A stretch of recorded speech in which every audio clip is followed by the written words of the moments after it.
ओम नमो भगवते वासुदेवाय। ओम नमो भगवते वासुदेवाय। ओम नमो भगवते वासुदेवाय। ओम नमो भगवते वासुदेवाय। ओम नमो भगवते वासुदेवाय। ओम नमो भगवते वासुदेवाय।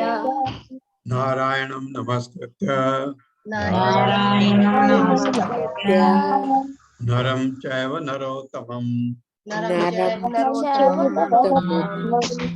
देवीं सरस्वतीं व्यासं ततो जयमुदीरये। नष्टप्रायेषु अभद्रेषु नित्यं भागवत सेवया भगवते उत्तम श्लोके भक्तिर् भवति नैष्ठिकी। हरे कृष्ण। आप सबका स्वागत है। हरे कृष्ण प्रभु जी। हरे कृष्ण प्रभु जी। पुरुष सूक्त का तीसरा श्लोक। पुरुष सूक्त क्या है? ऋग्वेद का एक मंत्र है। एक्चुअली ऋग्वेद ऐसा कहा जाता है, ऋग्वेद संहिता, ऋग्वेद संहिता जो एक ऋषि ने कोई लिखी थी, उसमें भगवान के विराट रूप का वर्णन है। ये आपको ऐसे ही इसमें देखने को मिलेगा। रूपाणाम तेजसाम चक्षुर दिवः सूर्यस्य चाक्षिणी कर्णौ दिशां च तीर्थानां श्रोत्रम आकाश शब्दयो। मेरे साथ पढ़िए। रूपाणाम तेजसाम चक्षुर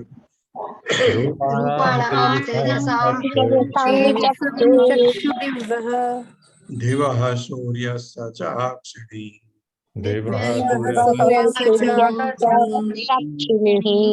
कर्णौ दिशां च तीर्थानां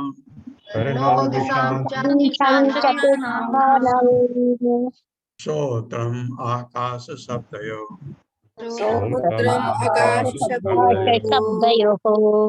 शब्दार्थ है रूपाणाम, सभी प्रकार के रूपों के लिए, तेजसाम सभी प्रकाशमानों का, चक्षु आंखें, दिवह चमकने वाला, सूर्य से सूर्य के, च भी अक्षिणी नेत्र गोलक, कर्णव दो कान, दिशाम समस्त दिशाओं का, च तथा तीर्थानाम समस्त वेदों का, श्रोत्रम श्रवणेन्द्रिय, आकाश आकाश शब्दयो सारी ध्वनियों का।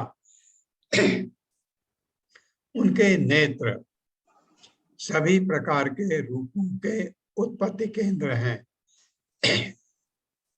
वे चमकते हैं तथा प्रकाशित करते हैं। उनकी पुतलियां नेत्र गोलक सूर्य तथा देवी नक्षत्रों की भांति हैं। उनके कान सभी दिशाओं में सुनते हैं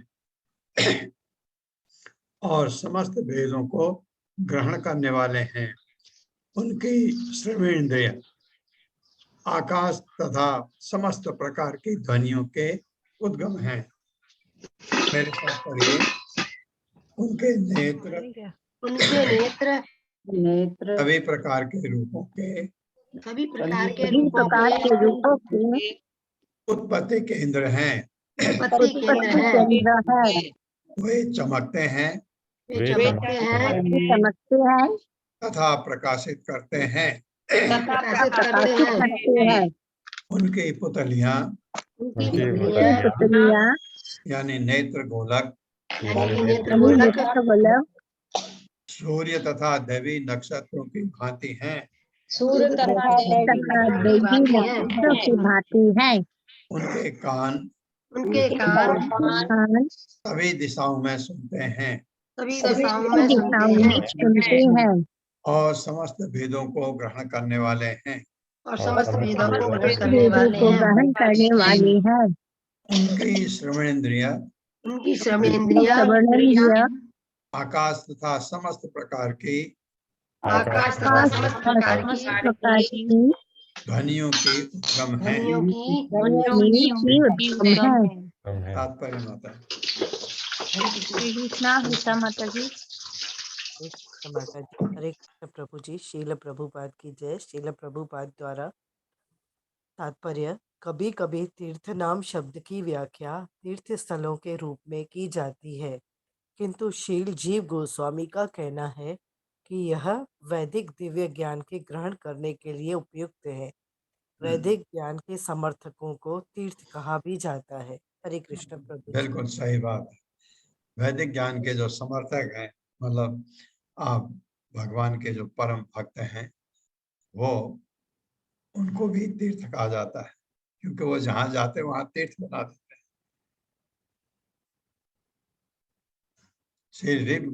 श्री जीव गोस्वामी ने का कहना है वैदिक दिव्य ज्ञान के ग्रहण करने के लिए प्रयुक्त हुआ है। ये चौथा श्लोक है।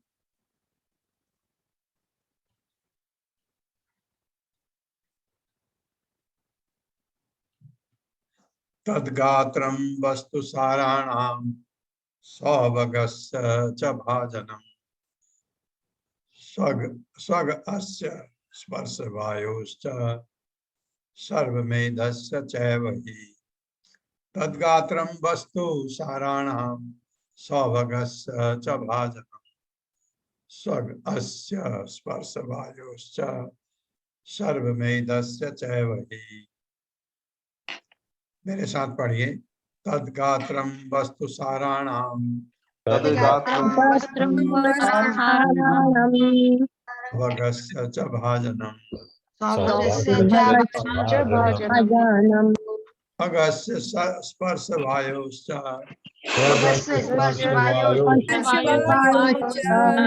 सर्वमेधस्य चैव हि।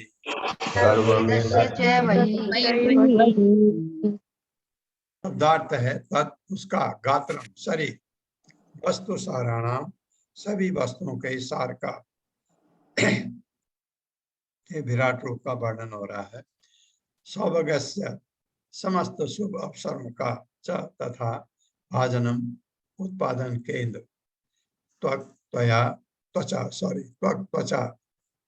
अस्य उसकी स्पर्श वायु गतिशील वायु का च भी सर्व सभी प्रकार के मेदस्य यज्ञों का च भी एवं निश्चय ही सही उनके शरीर की ऊपरी सतह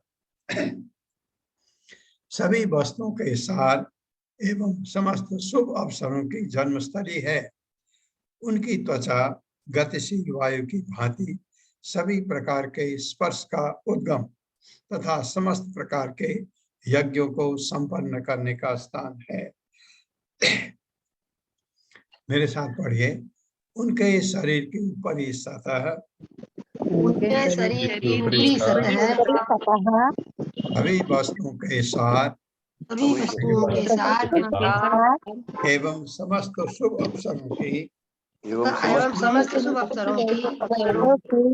जन्मस्थली है। उनकी त्वचा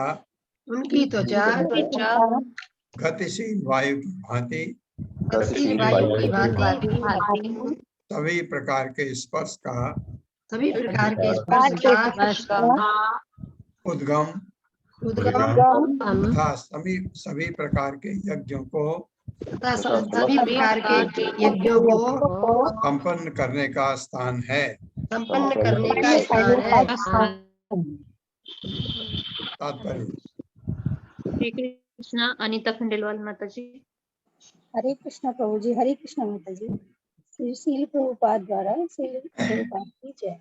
तात्पर्य, वायु सारे लोकों का गतिशील तत्व है, अतएव इच्छित लोकों को जाने के जनन केंद्र है। ये यज्ञ उनके शरीर का ऊपरी सतह है और समस्त शुभ अवसरों के उद्गम है। उद्गम है ये किसके? उस पुरुष के। ये जो इसमें से मेरा ऐसा मानना है, ये आप ऋग्वेद के संहिता पढ़ रहे हैं कि वहां से ये चीज ली गई है। कहा गया है ऋग्वेद के जो पुरुष सूक्त विराट पुरुष का वर्णन है, उसमें वो चीज, इसलिए इसको शायद पुरुष सूक्त की पुष्टि इसलिए कहा गया। रोमाणि उद्भिज जातीनां यैर्वा यज्ञस्तु संवृतः केशश्मश्रु नखानस्य शिलालोहाभ्रविद्युताम्। रोमाणि उद्भिज जातीनां यैर्वा यज्ञस्तु संवृतः केशश्मश्रु नखानस्य शिलालोहाभ्रविद्युताम्। मेरे साथ पढ़िए। रोमाणि उद्भिज जातीनां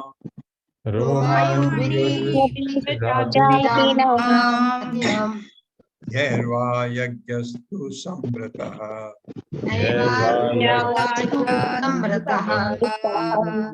केशश्मश्रु नखानस्य केशश्मश्रु नखान्यस्य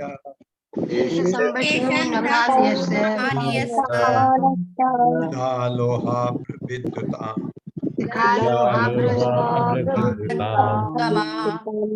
पदार्थ है रोमाणी, देह के रोम।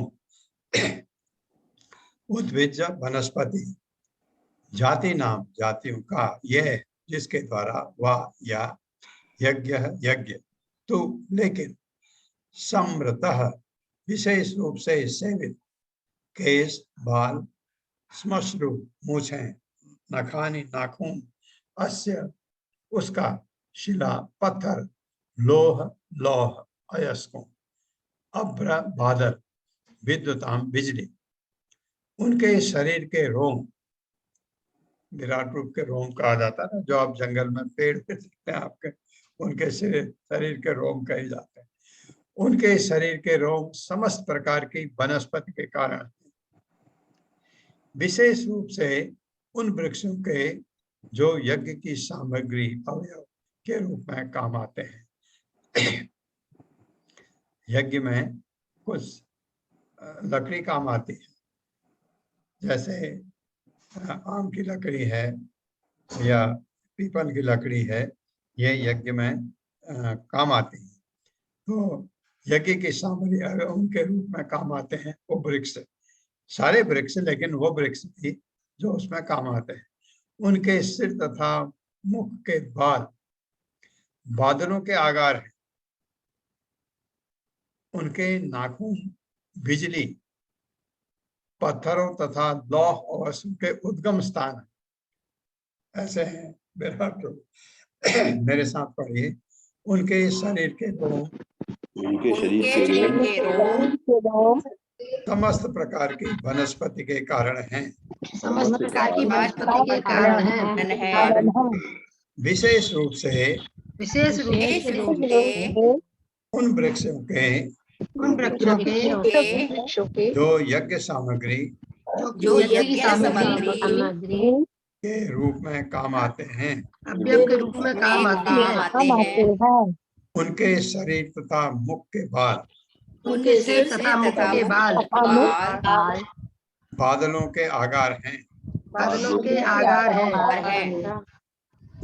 बादल उन्हीं से बनते हैं करके।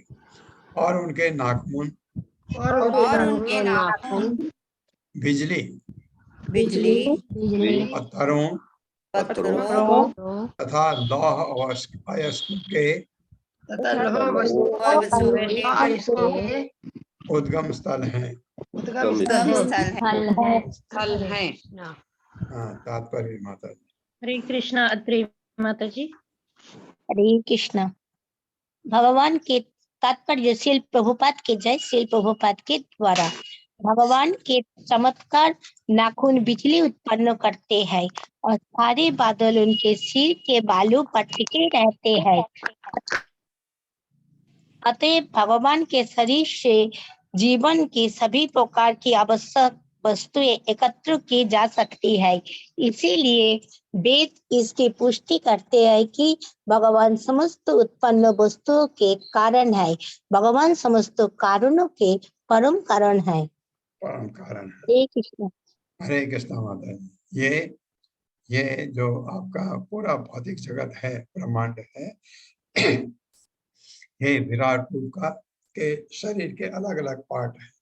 ये बताया गया ऋग्वेद में। ऋग्वेद के सूक्त से मतलब मंत्र से ये पुष्टि होती है, इसलिए पूरे सूक्त की पुष्टि कही गई है क्योंकि ऋग्वेद में ये दिया गया।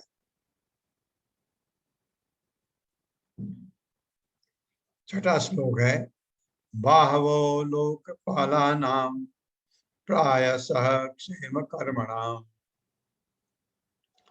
मेरे साथ पढ़िए, बाहवो लोकपालानां प्रायसः क्षेम कर्मणाम्।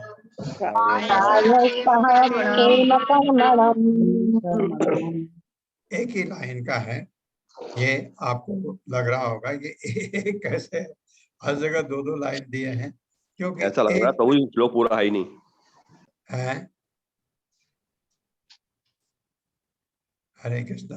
तो दूसरा की जरूरत नहीं होती, उसमें सब कुछ आ जाता है। इसलिए शब्दार्थ है बाहवः भुजाएं, लोकपाला नाम लोगों के अधिपति या देवताओं के, प्रायशः प्राय, क्षेत्र कर्मणाम जन सामान्य के नेताओं तथा रक्षकों के। भावार्थ है भगवान की भुजाएं बड़े बड़े देवताओं तथा जन सामान्य की रक्षा करने वाले अन्य नायकों के उद्गम स्थल हैं। जो देवता रक्षा करते हैं जन सामान्य की, और हमारे जन सामान्य की रक्षा यहाँ कौन करते हैं? क्षत्रिय, मतलब प्रशासक वर्ग। अगर वो वास्तव में रक्षा करते हैं तो वो भगवान के भुजाओं के समान है। अच्छा, मेरे साथ पढ़िए, भगवान की भुजाएं बड़े बड़े देवताओं तथा जन सामान्य की रक्षा करने वाले अन्य नायकों के उद्गम स्थल हैं। हाँ, देवताओं के भी और साधारण जनता की भी जो रक्षा करते हैं, उनके भुजाएं, भगवान की भुजाएं उनके रूप में है, आती हैं, जो भी ये काम करते हैं। तात्पर्य। हरे कृष्णा सुमन अग्रवाल माता जी। हरे कृष्णा प्रभु जी। हरे कृष्णा सभी को। श्रील प्रभुपाद जी की जय। श्रील प्रभुपाद जी के द्वारा तात्पर्य, श्रीमद् भागवत के इस महत्वपूर्ण श्लोक की भगवत गीता 10:41 एंड 42 में निम्नलिखित प्रकार से पुष्टि और व्याख्या हुई है। यदि विभूति मत सत्वं श्रीमधुर्जितमेव वा तद एवावगच्छतं मम तेजोशशं भवम्। अथवा बहुनेतेन की किम ज्ञातेन तवार्जुन विष्टभ्याहम् इदं कृष्णम् एकांतेन स्थितो जगत। तमाम शक्तिशाली राजा, नेता, वैज्ञानिक, कलाकार कलाकार, शिल्पी, अन्वेषक, पुरातत्वविद, उद्योगपति, प्रभु हाँ, ऊपर है। राजनीतिज्ञ, अर्थशास्त्री, श्रेष्ठ व्यापारी तथा अनेक शक्तिशाली देव यथा ब्रह्मा, शिव, इंद्र, चंद्र, सूर्य, वरुण तथा मरुत देवता जैसा देवता जो अपने अपने पदों पर विश्व के कार्यों की देखरेख कर रहे हैं, सभी परमेश्वर के विभिन्न शक्तिशाली अंश हैं। परमेश्वर श्री कृष्ण उन समस्त जीवों के पिता हैं जो अपनी अपनी इच्छाओं, आकांक्षाओं के अनुसार भिन्न भिन्न उच्च तथा निम्न पदों पर आसीन हैं। उनमें से कुछ, जैसा कि विशेष रूप से ऊपर कहा जा चुका है, भगवान की इच्छा अनुसार विशिष्ट शक्ति से संपन्न है। बुद्धिमान मनुष्य को यह निश्चित रूप से समझ लेना होगा कि जीव चाहे कितना ही शक्तिशाली क्यों न हो, ना तो वह पूर्ण होता है ना स्वतंत्र। सारे प्राणियों को इस श्लोक में लिखे अनुसार अपनी विशिष्ट शक्ति का मूल उद्गम स्वीकार करना चाहिए। यदि वे इसके अनुसार कर्म करते हैं तो वे अपने अपने व्यक्तिपरक कर्मों को अपने करने मात्र से जीवन की सर्वोच्च सिद्धि प्राप्त कर सकते हैं। और यह सिद्ध है कि शाश्वत जीवन, पूर्ण ज्ञान तथा अक्षय आशीष जब तक विश्व के शक्तिशाली व्यक्ति अपनी अपनी शक्तियों के उद्गम को अर्थात भगवान को स्वीकार नहीं करते, तब तक माया के सारे कार्यकलाप चलते रहेंगे। माया के कार्य ऐसे होते हैं कि शक्तिशाली व्यक्ति भ्रामक भौतिक शक्ति के द्वारा दिग्भ्रमित होकर अपने इस विश्व में सर्वे सर्वा मान बैठता है और इस चेतना का विकास नहीं कर पाता। फलस्वरूप संसार में मिथ्या अहंकार भाव में तथा मेरा का प्राधान्य हो गया है और अस्तित्व के लिए मानव समाज में कठिन जीवन स्पर्धा चल रही है। अतः बुद्धिमान वर्ग के लोगों को चाहिए कि भगवान को समस्त शक्तियों का चरम स्रोत स्वीकार करे और उनका आशीर्वाद प्राप्त करने के लिए उनको सम्मान प्रदर्शित करे। भगवान को प्रत्येक वस्तु का परम स्वामी स्वीकार कर लेने से मनुष्य को जीवन की सर्वोच्च सिद्धि मिल सकती है, क्योंकि वे वास्तव में ऐसे हैं। समाज की दृष्टि में मनुष्य का चाहे जो भी स्थान हो, किंतु यदि वह भगवान से प्रेम भाव का आदान प्रदान करने का प्रयत्न करता है और भगवान के आशीर्वादों से तुष्ट रहता है, तो उसे सर्वाधिक मानसिक शांति का अनुभव होता है। उसके लिए यह जन्म जन्मांतर से लालायित रहता है। मानसिक शांति भी तभी प्राप्त की जा सकती है जब तक भगवान की दिव्य प्रेमा भक्ति में स्थित हो। भगवान के अंशों को भगवान की सेवा करने की सब विशिष्ट शक्ति प्रदत्त है। ठीक उसी तरह जिस तरह श्रेष्ठ व्यापारी के पुत्रों को प्रशासन की विशिष्ट शक्ति प्राप्त रहती है। आज्ञाकारी कभी भी अपने पुत्र की इच्छा के विरुद्ध कार्य नहीं करता, अतः वह परिवार के अध्यक्ष अर्थात पिता की सहमति से अत्यंत शांतिपूर्ण जीवन बिताता है। इसी प्रकार चूंकि भगवान पिता हैं, अतः सारे जीवों को आज्ञाकारी पुत्रों की भांति अपना कर्तव्य पूर्ण रूपेण और संतोषजनक तरीके से निभाना चाहिए और पिता की इच्छा पूरी करनी चाहिए। इस प्रवृत्ति से ही मानव समाज में तुरंत शांति तथा संपन्नता आ सकेगी। हरे कृष्ण प्रभु जी। जो ये तात्पर्य प्रभुपाद ने लिखा है, इसको अगर हम इसका अनुसरण करें तो अशांति कभी हो ही नहीं सकती। अशांति कभी नहीं हो सकती। हमें क्या होता है, कभी कभी किसी में भौतिक शक्ति ज्यादा होती, कोई किसी का शरीर बहुत ताकतवर होता है और किसी में बुद्धि बहुत अच्छी होती है और किसी की वाचाल शक्ति बहुत अच्छी होती है, कोई दिखने का बहुत अच्छा होता है और इन चीजों के पीछे हम ऐसा घमंड आने लगता है। अगर मैं अच्छा दिखता हूं तो मैं बस सड़क पर सोचता हूं सब मुझे ही देखते रहे। अगर मैं शक्तिशाली हूं तो मैं सोचता हूं कि मैं इसकी पिटाई कर सकता हूं, इसकी पिटाई कर सकता हूं, ये घमंड आने लगता है। अच्छी बुद्धि अगर है, बहुत मेधावी छात्र हैं कोई और बहुत अच्छा कर लेते हैं, उनमें ये घमंड आता है मैं इतना बुद्धिमान हूं। ये तरह तरह की चीजें जो कि भगवान ने आपको आपके कर्मों के हिसाब से मिली हैं। ऐसा नहीं कि भगवान ने कोई पार्शलिटी की। आपके जैसे कर्म पिछले जन्म में होते हैं, उसी हिसाब से आपको शरीर मिलता है। आपका शरीर की जो आपकी बनावट है, जो उसमें रूप है, जो आपके कैसे दांत, कैसी नाक, कैसे कान, जो भी है सब उसी हिसाब से बनता है। और अगर हमको भगवान ने कुछ दिया, तो अगर हम में ये नहीं आया, ये उनकी कृपा से मिला है। अगर मैं बहुत ताकतवर हूँ, बहुत अच्छा शरीर दिया है, तो ये शरीर भगवान की सेवा के लिए कैसे इस्तेमाल किया जाए, या जो भगवान के भक्त हैं या साधारण जनता है, उनकी रक्षा में मैं इसका इस्तेमाल कैसे कर सकता हूँ। ये बुद्धि अगर आ जाए तो वो भी खुश रहता है। ऐसा नहीं, अगर ताकतवर व्यक्ति 2-4 लोगों की पिटाई कर दे, उससे शांति नहीं मिलती है। बिना शांति के, जैसे मैं पहले कई बार कह चुका हूं, अगर शांति नहीं है, आप कभी खुश हो ही नहीं सकते। आनंद प्राप्त करने के लिए शांति चाहिए। खुश हम तभी हो सकते हैं जब हम शांत हों। इसलिए आपको कहा जाता है, जब भी आप माला जपते हैं, एकदम शांत होके जपिए। शांत होके माला जपते हैं तो आपको माला का स्वाद आने लगता है, भगवान की कृपा होने लगती है। इसी तरह से हमको जो भी कुछ भगवान ने दिया है, उसको अगर हमने उनके सेवा में लगाया या उनके भक्तों के सेवा में लगाया, वो और भी अच्छा है। अगर हम में कुछ है तो भक्तों की सेवा में लगाना। जैसे मैं बार बार कहता हूँ, भगवान के भक्त कुछ कर रहे हैं और आप में वो चीज है, जैसे आप में ताकत है, वो बेचारे हाथ में किताबें लेकर के जब दिसंबर में मैराथन बुक डिस्ट्रीब्यूशन होता है, तो उनको उनको ज्यादा से ज्यादा किताबें वितरित करनी होती हैं प्रभुपाद की।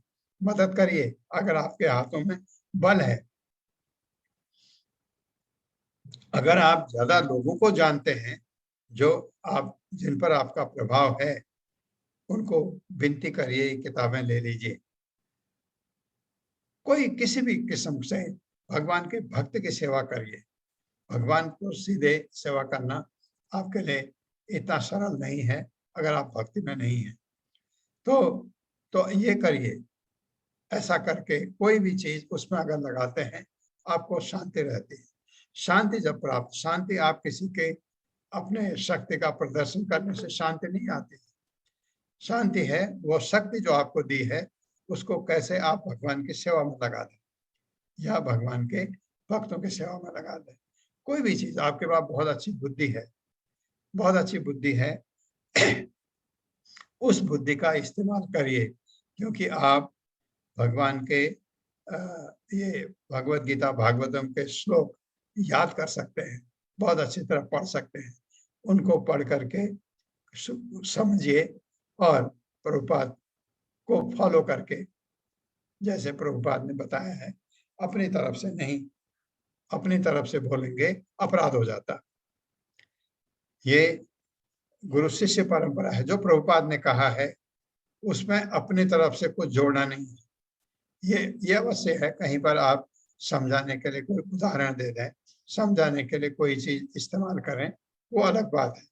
जो प्रभुपाद कहना चाह रहे हैं उसमें मैं मेरी तरफ से ऐसा है बिल्कुल नहीं, अपराध, इसका इस्तेमाल कर सकते हैं। और अगर आपकी लेखन शैली अच्छी है, कुछ चीजें लिख सकते हैं, ये भगवान की सेवा के लिए अगर आप करते हैं, तो उसका भगवान ने जो आपको दिया है उसका इस्तेमाल अवश्य, इस चीज को दिमाग में रखिए, भगवान की सेवा में जाना चाहिए, है ना। जैसे कोई भौतिक जगत की बात ले लीजिए, कोई आपको जब आप विद्यार्थी हैं, जब आप जॉब कर रहे हैं, कोई आपको कभी मदद करते हैं, होता है, सबके जीवन में होता है। किसी से आपको बहुत इस टाइम पर मदद मिलती है जब आप बहुत तकलीफ में होते हैं। तो आप वास्तव में जब वो तकलीफ में होते हैं, आप उनको मदद करते हैं। यहाँ भगवान तकलीफ में नहीं है, भगवान तकलीफ में नहीं है, लेकिन भगवान के भक्त तकलीफ में वो कभी नहीं होते हैं, वो समझते ही नहीं तकलीफ को।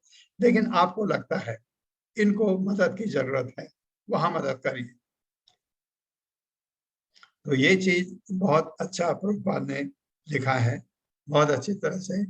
जैसे आज्ञाकारी पुत्र अपने पिता के विरुद्ध नहीं काम करता, पिताजी ने चाहा है ये ऐसा किया जाए, पुत्र वैसा ही करता है।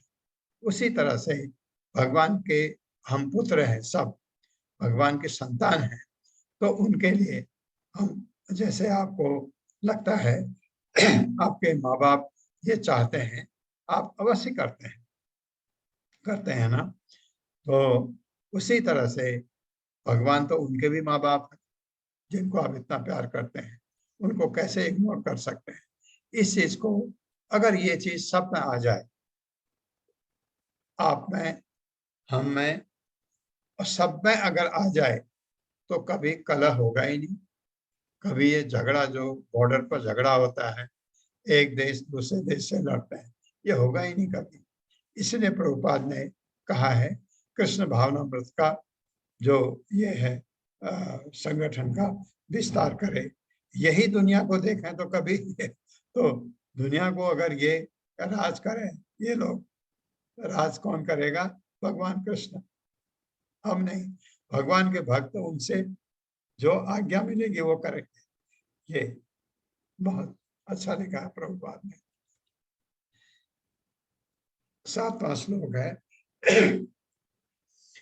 विक्रमो भूर्वः भूर्वः स्वः च क्षेमस्य शरणस्य च सर्वकाम परस्य अपि हरे चरण आस्पदम्। विक्रमो भूर्वः स्वः च क्षेमस्य च पहले आना चाहिए। विक्रमो भूर्वः स्वः च, क्योंकि च दूसरे के साथ नहीं जोड़ा जाता, पहले।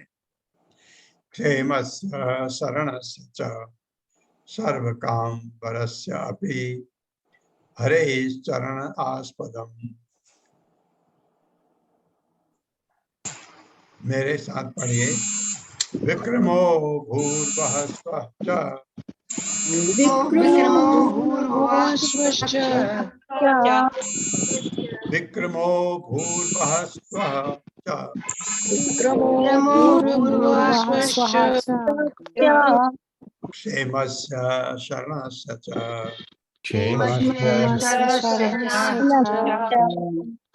सर्वकाम परस्य अपि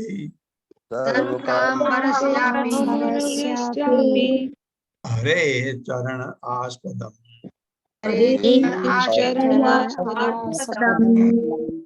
शब्दार्थ है विक्रम, अगले चरण, भू वह अधो तथा ऊर्ध्व लोकों के, स्वः तथा स्वर्ग का, च भी, क्षेमस्य हमारे पास जो कुछ है उसकी सुरक्षा का, शरणस्य निर्भयता का, च भी, सर्व काम वह सब जिसकी हमें आवश्यकता पड़ती है, वरस्य समस्त वरदानों का, अपि ठीक ठीक, हरे भगवान के, चरण चरण कमल, आस्पदम शरण, भगवान की के अगले डग, ऊर्ध्व, डग कहते हैं कदम को, स्टेप, भगवान के अगले डग, ऊर्ध्व, अधो तथा स्वर्ग लोगों के, एवं हमें जो भी चाहिए उसके आश्रय है।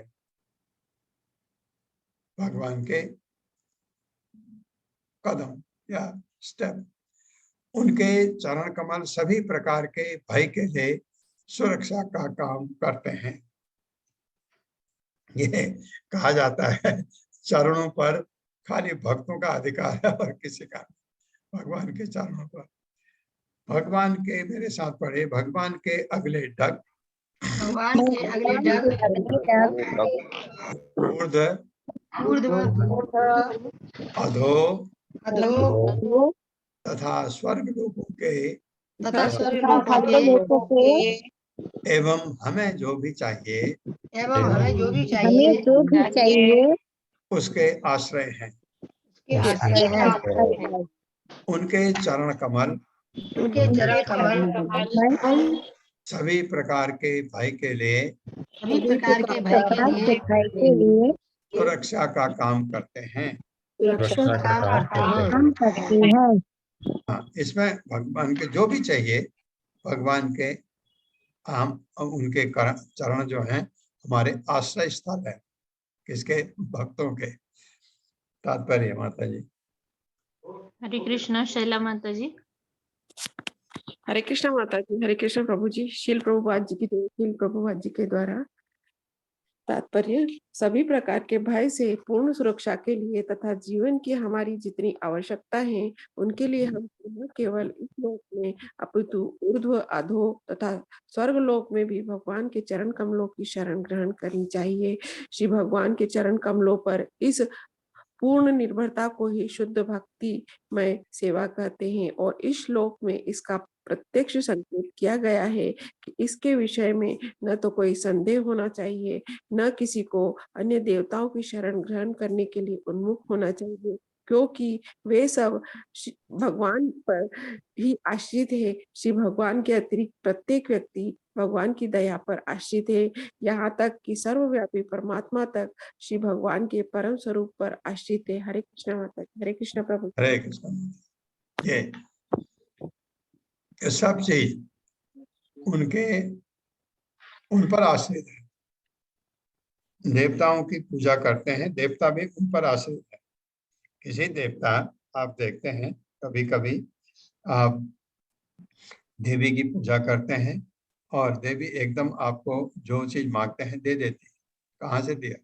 देवी के पास थोड़ी अपना, भगवान ने दिया। जैसे एक डिस्ट्रिक्ट मजिस्ट्रेट है और आपके केस को सुना, एकदम हल कर दिया। कहाँ से किया उसने? उसको पावर किसने दी है? स्टेट ने।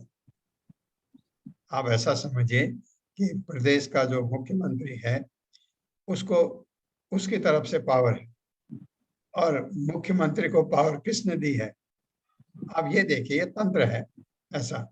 तो इसलिए जो जो भी देवी देवता हैं पूज्य हैं अवश्य, क्योंकि वो, मैं जैसे बोलता हूँ, भगवान के एडवांस डिवोटीज हैं। उनके पास बहुत ऐश्वर्य है, उसके बावजूद भी वो भगवान के भक्त हैं। वो असुर फिर भी नहीं बने, क्योंकि आपको जब ऐश्वर्य बनता है, जब आप देखते हैं जो हमारे भौतिक जगत में किसी के पास बहुत पैसा हो जाए, बहुत उसका ऐश्वर्य बढ़ जाए, वो भगवान को मानना छोड़ देते हैं। वो कहते हैं ये तो मेरी मेहनत से बना है। तो उनमें ऐसे विचार आने लगते हैं। लेकिन देवताओं में ये विचार कभी नहीं आते। इसलिए भगवान उनको इस भौतिक जगत को संभालने के लिए उनको काम देते हैं। तो काम देते हैं, उनको रिस्पॉन्सिबिलिटी मिली तो उनको अधिकार भी देना पड़ता है कि तुम ये कर सकते हो, ये कर सकते हो, ये कर सकते हो। ये अधिकार है। इंद्र को ये अधिकार है, बारिश दे। अगर इंद्र नाराज है, बारिश नहीं दे रहा है, तो ये कोई कारण होगा। ये इस तरह का आप समझिए। लेकिन इंद्र को घमंड आया, भगवान ने घमंड ठीक कर दिया इंद्र का, गोवर्धन पर्वत उठा करके। ये इंद्र बाद में आया भगवान से माफी मांगने। ये क्यों दिखाया जाता है? क्या इंद्र को नहीं पता था? ये दिखाया जाता है ताकि लोगों को समझ आए, भगवान की शक्ति पर समझ आए। और इंद्र आकर के गोवर्धन पर्वत के, आपको पता है वो परिक्रमा जब आप करते हैं गोवर्धन परिक्रमा की, एक जगह है मुखारबिंद। मुखारबिंद पर इंद्र ने 56 भोग भगवान को खिलाया था। पहले माफी मांगी और इस तरह से इंद्र ने वहां पर एक किया था। वहां पर लोग भक्तों को भोज खिलाते हैं ऐसा। तो देवता लोग भी भगवान पर आश्रित हैं। इसलिए अगर आप भगवान की पूजा कर रहे हैं तो उनकी पूजा स्वतः हो जाती। भगवत गीता में भी कहा है, आप ये पढ़ रहे हैं, ये सब जो ये पुरुष सूक्त में सब उन पर ही है, जो विराट रूप है उस पर सब देवता भी हैं, सब जीव भी हैं, सब वनस्पति है, सब कुछ भगवान पर है। तो इसलिए भगवान की पूजा हो जाए तो सबकी पूजा हो गई, समझिए।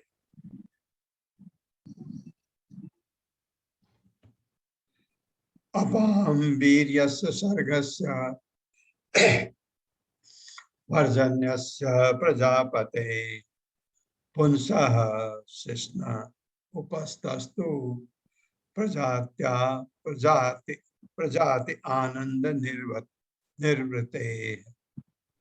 अपां वीर्यस्य सर्गस्य पर्जन्यस्य प्रजापते पुंसः शिश्न उपस्तस्तु प्रजाति आनंद निर्वृते। मेरे साथ पढ़िए। अपां वीर्यस्य सर्गस्य अपां वीर्यस्य सर्वस्य पर्जन्यस्य प्रजापते पर्यजन्यस्य प्रजापते पुंसः शिश्न उपस्तस्तु पुंसा शिश्न उपस्तु प्रजाति आनंद निर्वृते। आनंद निर्वृतते। शब्दार्थ है अपाम जल का, वीर्यस्य वीर्य का, सर्गस्य सृष्टि का, पर्यजन्यस्य वर्षा का, प्रजापते सृष्टा का, पुंसः भगवान का, शिष्णः जनानंद, उपस्तु गुदाभाग, उपस्तस्तु गुदाभाग, प्रजाति जन्म देने के कारण, आनंद आनंद के, निर्वृते है कारण। भगवान के जनन अंगों से जल, वीर्य, सृष्टि, वर्षा तथा प्रजापति का जन्म होता है। उनके जननांग उस आनंद के कारण स्वरूप हैं जिससे जनन के कष्ट का प्रतिकार किया जा सकता है। मेरे साथ पढ़िए। भगवान के जननांगों से भगवान जल, वीर्य, सृष्टि, वर्षा तथा प्रजापति का जन्म होता है। उनके जननांग उस आनंद के कारण स्वरूप हैं। उनके जननांग उस आनंद के कारण इससे जनन के कष्ट का प्रतिकार किया जा सकता है। तात्पर्य। हरे कृष्णा सुधीर प्रभु जी। जी, आवाज आ रही माता जी? हाँ आ रही आ रही। अच्छा प्रभु, ये गुरु जी की जय, माता जी की जय, और ये जो प्रभुपाद जी की जय। तो तात्पर्य, जननांग तथा जनन का सुख पारिवारिक भार के कष्टों को संतुलित करता है। यदि भगवत कृपा से जननांगों के ऊपर एक आनंद प्रदायक वस्तु का आवरण न होता तो मनुष्य जनन के क्रिया ही बंद कर देता। यह वस्तु इतना प्रखर आनंद प्रदान करती है कि इससे पारिवारिक भार के कष्ट की पूर्ण रूप से विस्मृति हो जाती है। व्यक्ति इस आनंददायक वस्तु से इतना मोहित हो जाता है कि वह एक ही संतान को जन्म देकर संतुष्ट नहीं होता, अपितु संतानों की संख्या बढ़ाता जाता है और इस आनंददायक वस्तु के कारण ही उसके पालन पोषण में कठिनाई उठाने की झंझट अपने सिर पर ले लेता है। किंतु यह आनंददायक वस्तु मिथ्या नहीं होती, क्योंकि यह भगवान के दिव्य शरीर से उद्भूत होती है। दूसरे शब्दों में, आनंद प्रदायक वस्तु वास्तविकता है, लेकिन भौतिक संसर्ग के कारण इसने भौतिक कल्मश ग्रहण कर लिया है। भौतिक जगत में भौतिक संसर्ग के कारण विषयी जीवन अनेक दुखों का कारण बनता है। अतएव भौतिक जगत में ऐसे जीवन को आवश्यकता से अधिक प्रोत्साहन नहीं देना चाहिए।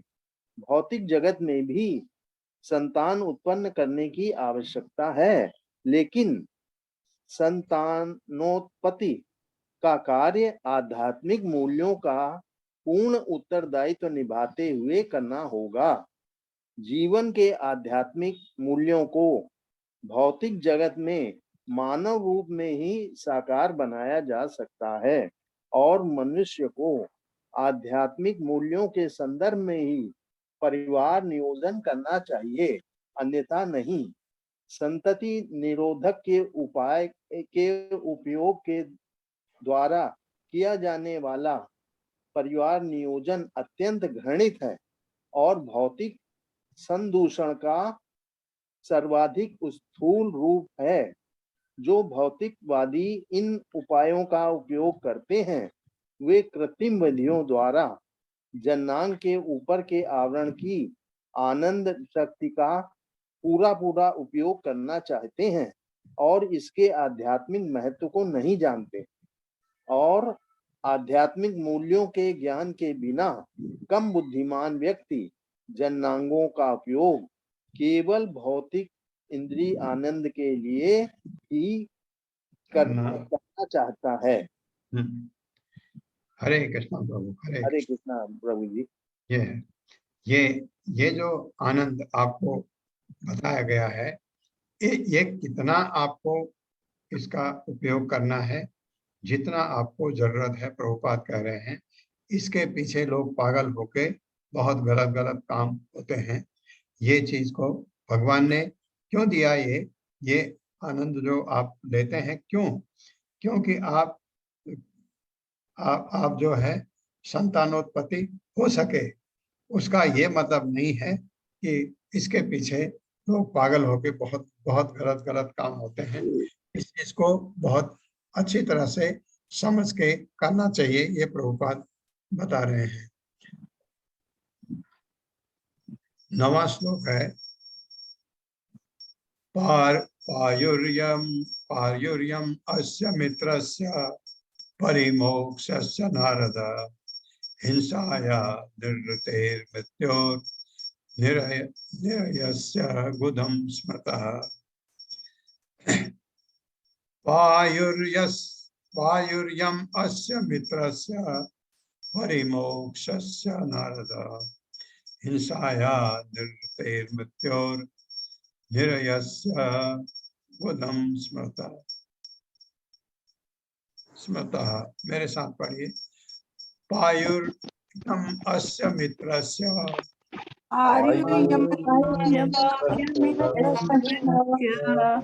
परिमोक्षस्य नारद हिंसाया निर्हृतेर्मृत्योर्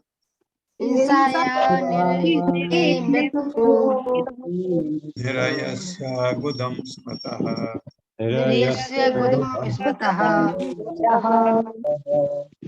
अर्थ है, पायु गुदा यमस्य मृत्यु का नियामक देव, मित्रस्य मित्र का, परिमोक्षस्य मल द्वार का, नारद हे नारद, हिंसाया ईर्ष्या का, निर्वृते दुर्भाग्य का, मृत्यु का, निरयस्य नरक का, गुदम गुदा स्मृतः समझा जाता है। हे नारद, भगवान के विराट रूप का गुदा द्वार मृत्यु के नियामक देव मित्र का धाम है, और भगवान की बड़ी आंख का छोर ईर्ष्या, दुर्भाग्य, मृत्यु, नरक आदि का स्थान माना जाता है। मेरे साथ पढ़िए। हे नारद, भगवान के विराट रूप का गुदा द्वार मृत्यु के नियामक देव मित्र का धाम है, मित्र का धाम है। का धाम है और भगवान की बड़ी आंत का छोर, और भगवान की बड़ी भगवान आंत की का बड़ी छोर, आंत का छोर, ईर्ष्या, ईर्ष्या, दुर्भाग्य, दुर्भाग्य, भाग्य, मृत्यु, मृत्यु, नरक नरक आदि का स्थान माना जाता है। आदि का स्थान माना जाता है। हाँ देखिए, इसीलिए कहते हैं ये विराट रूप जो है काल्पनिक है, क्योंकि भगवान इस रूप को दिखाते हैं और भौतिक जो जगत है इसके जड़ शक्ति को बनाने के लिए। आपने देखा होगा, सुना है अभी तक, भगवान पूरे के पूरे दिव्य हैं, भगवान में कोई आंत नहीं होती, भगवान की कोई गुदाद्वार नहीं होती, वहां जरूरत ही नहीं है। उनके अंदर आंत, ये नाड़ियां, नसें कुछ नहीं है, भगवान दिव्य है। और यहाँ पर दिखाया गया, क्योंकि इसमें प्रभुपाद कहते हैं बार बार ये विराट रूप काल्पनिक रूप है भगवान का। ये काल्पनिक तो नहीं है, दिखाते हैं, क्योंकि भगवान ने दिखाया था अर्जुन को भी, लेकिन वो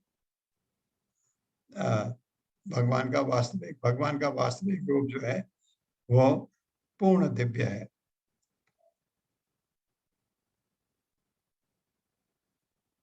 ये पढ़ लिया ना मेरे साथ माता जी? जी प्रभु। 10वां श्लोक है, पराभूते अधर्मस्य तमसः च अपि पश्चिमः नाड्यो नदीनां च गोत्राणाम अस्ति संहति। मेरे साथ पढ़िए, पराभूते अधर्मस्य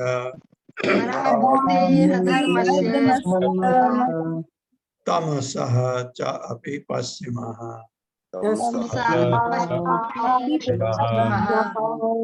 नाड्यो नदीनां च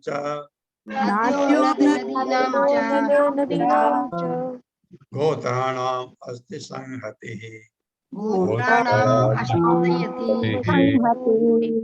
शब्दार्थ है, पराभूते उद्विग्नता का, अधर्मस्य अनैतिकता का, तमसः अज्ञान का, च तथा अपि भी, पश्चिमः पीठ, नाड्य नसों का, नद बड़ी नदियों का, नदी नाम नालों का, च भी गोत्राणाम पर्वतों की, अस्थि हड्डियां, संहति ही संकलन।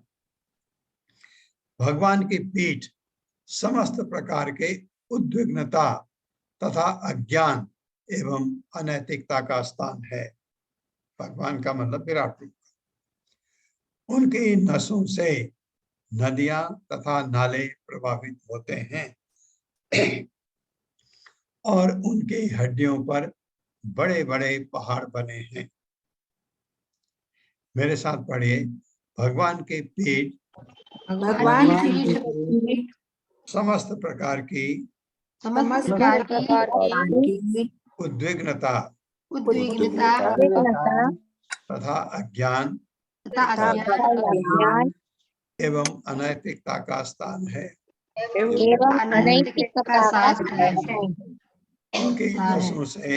उनकी नसों से नदियां तथा नाले प्रभावित होते हैं। और उनकी हड्डियों पर बड़े बड़े पहाड़ बने हैं। तात्पर्य माता जी। हरे कृष्णा। सुमन कुलार माता जी। हरे कृष्णा माता जी। प्रभुपाद जी की जय। प्रभुपाद जी का तात्पर्य, पूर्ण सर्वोत्तम भगवान की निराकार अवधारणा का खंडन करने के लिए यहाँ पर श्री भगवान के दिव्य शरीर की संरचना का क्रमबद्ध विश्लेषण दिया गया है। श्री भगवान के शरीर विराट रूप के प्राप्य वर्णन से स्पष्ट है कि श्री भगवान का स्वरूप सामान्य संसारी अवधारणा से भिन्न है। किसी भी दिशा में वे कभी भी निराकार या शून्य नहीं है, क्योंकि अज्ञान श्री भगवान का पृष्ठभाग यानी पीठ है। अतः अल्पज्ञों का अज्ञान भी श्री भगवान के शारीरिक आवरण अवधारणा से पृथक नहीं होता, क्योंकि उनका शरीर प्रत्येक वस्तु का समग्र रूप है। अतः कोई ये ढींग नहीं हाँक सकता कि वह केवल निर्विशेष है। इसके विपरीत श्री भगवान के पूर्ण भगवान के सिद्धांत होता है कि वह एक साथ साकार तथा निर्विशेष दोनों हैं। भगवान का साकार रूप उनका मूल रूप है और उनका निर्विशेष प्रकाश उनके दिव्य चीज का प्रतिबिंब मात्र है। जो लोग सामने से श्री भगवान का दर्शन करने का सुअवसर पाने के लिए सद्भागी बनते हैं, वे ही भगवान के साकार रूप का साक्षात्कार कर सकते हैं। किंतु जो कुंठित है और इसीलिए भगवान के अज्ञान पक्ष की ओर रखे जाते हैं, अथवा जो भगवान का दर्शन पीछे की ओर से करते हैं, वे उनके निर्विशेष रूप का ही साक्षात्कार रूप कर सकते हैं। हरे कृष्णा।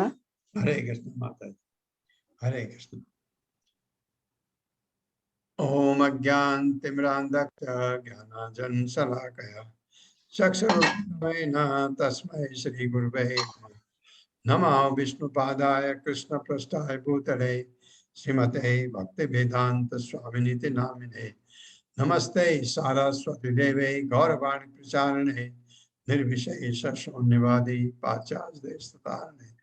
जय हो श्री कृष्ण चैतन्य प्रभु नित्यानंद श्री अद्वैत गदाधर शिवासादि गौर भक्तवृंद। हरे कृष्णा कृष्ण कृष्ण हरे हरे, हरे राम राम राम हरे हरे।